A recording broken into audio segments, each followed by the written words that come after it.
And Hamel is fastest of them all. Here's the proof. Rough ground, lots of dirt. Listen to the engine. He never lets off. 2 years in a row, and I just can't say how happy I am to be here first again.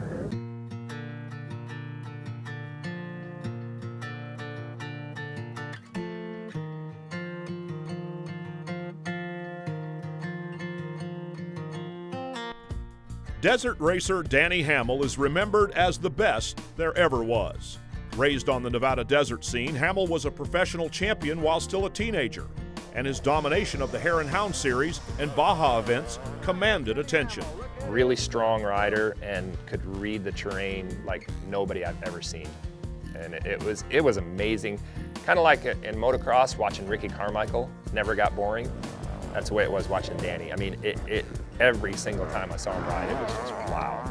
You could see him from a mile away. You knew it was him. His elbows were out, and he's standing up over the front of the bike, just going, you know, getting work done.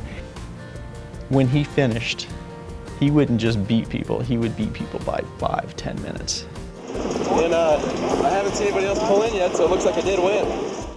At that point in my racing career, I never met anybody that was that confident. It was that he was going to beat you. I mean, he would look at you, I'm going to beat you.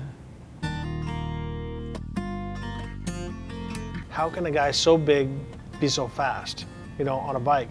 But then when you watched him on the bike, he was so agile and so smooth and so strong. And that was the thing, is that if he did make a mistake, he was able to just muscle it back. Danny really was passionate about his work, and his work was to become a professional motorcycle rider. I mean, that's what he wanted to do, and his dedication and what he proved in such a short period of time. I mean, I think that just stands out. In his day, nobody could really touch him out in the desert at Baja, at the Hare Hounds or whatever. He was that good, so the best there ever was. Pretty much says it all. His 5 consecutive Hare Hound titles and the Baja 500 and 1000 wins were only one reason why so many admired Danny. The record books list him as a champion, but anyone he met became his friend. That's one of the things that I'll always remember about Danny. He was just such a humble guy and so easy to get along with, and was such a great team player in our program.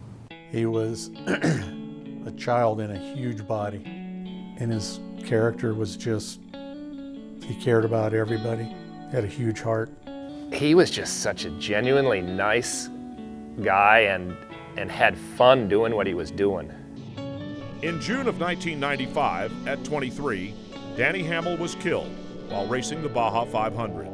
Over 18 years later, his influence is strong, and the friends he made refuse to let his memory fade. Oh, every day when I get in my car and I go to back out of the garage, I have the final picture that was taken of Danny on my garage wall, and it's about 4 feet by 5 feet. And that's hung there ever since. So there's not a day goes by that I don't see him. In my fitness room, I have pictures that Danny gave me, and they're on the wall.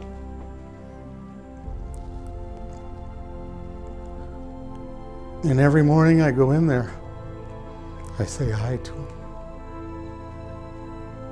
You look at it as he was such a good guy that the Lord wanted him more than we did. You know, and for me, I was inducted in '99, and you know, being part of the same team again, you know, it's pretty cool. So, I mean, I'll never forget about him, of course, but it's just cool to see him still getting that recognition. The person Danny is pretty rare, and I wish more people could have known him.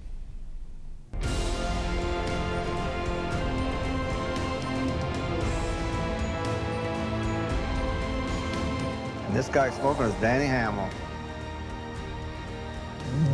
Comes Danny, first lap, leading overall. First bike into the alternate gas at about mile 36, Danny Hamel. he had the soul of a kid. You know, when you saw him, he was so excited about racing and so excited about being there, and always in the right mood. I mean, obviously, all of us have our dark moments and we get angry and stuff like that, but I honestly can't think of any one person that was ever pissed off at Danny Hamel. And he will forever be remembered for being Danny and being the best there was. For his off-road racing accomplishments and the lasting legacy he has left in the industry, the AMA Motorcycle Hall of Fame welcomes Danny Hamel.